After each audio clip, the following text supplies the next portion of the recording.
If you've been with me in the past year, you know that we're celebrating 200 years of the Star-Spangled Banner. 200 years when Francis Scott Key looks across the ocean there and sees our flag. And he is so moved that he writes text. You see, the song already existed. The song already existed. He had it in his head. He was writing words that went to a song that already existed. We know it as Anacreon in Heaven. We're going to start with our strings. And then we're going to ask that we all join together in the Star-Spangled Banner. This is our string group that rehearses 4 times a week. We have several assistants. Zach Ragent. Zach, if you raise your hand. And Horacio, who is not with us today. But we've been working hard in putting this together.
That's one of the best Star-Spangled Banners I've ever heard, and let me tell you, I've heard a lot of Star-Spangled Banners in the last few years. I've been studying the Star-Spangled Banner for about 10 years, and I think that Francis Scott Key would be thrilled to have his song be part of a celebration of literacy, because Francis Scott Key was not only a writer, so he was a poet, and also a lyricist, so he wrote words to songs, but he was also a reader.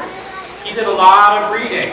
He went to St. John's College in Annapolis, and he loved to read Latin and Greek and all sorts of old books, and really became fascinated with language. If you're a poet, you're someone who's really fascinated with words and what words mean.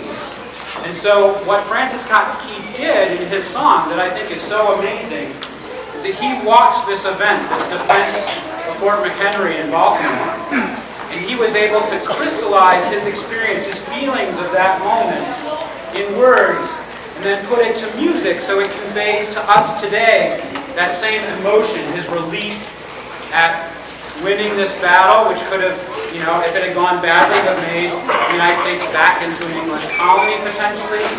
He was able to galvanize his friends and neighbors into supporting the United States when it was really young and it was not really certain what this democratic experience would mean. And I think in many ways he gives us a kind of guide, a kind of model, a kind of message today for the kinds of things we should do. That we should be keen observers of the world around us, and figure out the kinds of things that we can think and say and do that might make our country just a little bit better. So for me, that's the inspiration of the Star-Spangled Banner and Francis Scott Key, is it asks me, well, what can I do to make my country that I love a little bit better? And what I thought we could do is have a big, huge birthday party for the Star-Spangled Banner and share this message of optimism and hope for our country and our belief in the future with Francis Scott Key. So that's why I'm really excited to be working with you here at Mitchell, to be working with Mr. Tolly on this great project, and to hear the wonderful music making that you all just did. So thank you very much.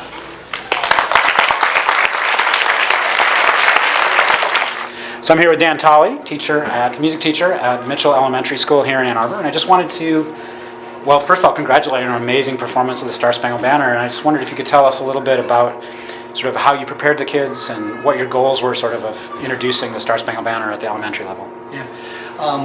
One of my favorite authors for kids is a man named Richard Peck, and Richard Peck says it's always about the story, and it's always about the story of the survivor.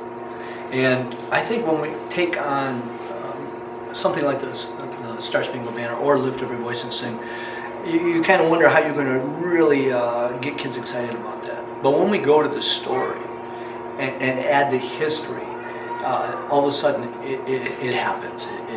It makes everything relevant. It gives purpose and meaning to everything we're doing.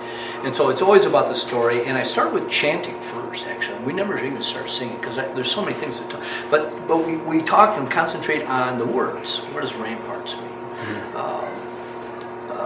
Why did this war even happen to begin with? So we're talking about Britain and France, and kind of I love to talk about this, the Empire Strikes Back type thing. And the kids get excited about that. We might even play a little clip of Star Wars, and then come back and say, this is what was happening at this time in history. And getting to know, about Francis Scott Key and the things that were going on with Dr. Beans, and it just makes it exciting for the kids to make that pop. It makes the words easier to teach. Mm-hmm. Do you feel like when the students know the words that helps them sing the song? I mean, people, a lot of teachers say the song's too hard to sing. Is it too hard to sing? It's not. I mean, I think you heard it today. I mean, it sounded absolutely beautiful, unaccompanied. And I thought that would just be fun to hear. But we took it in chunks. We really chunked it out. I mean, that was like really 3-4 months worth of work right there that brought that all together. And it's not just even the story of the Star-Spangled Banner, but it's the story about the flag and the way we tied that all together with the Civil War that creates purpose and meaning in a kid's book like Hope's Gift. Realizing when her father left, not knowing if he was coming back, and tying in the 54th Infantry, and then coming back around to the Star-Spangled Banner. There's so many different ways, scaffolding their learning, and it hits everybody a little bit different. So. Well, congratulations to you and the students. I just thought it was a great performance. Thanks, Mark. We're glad you're with us today. My pleasure.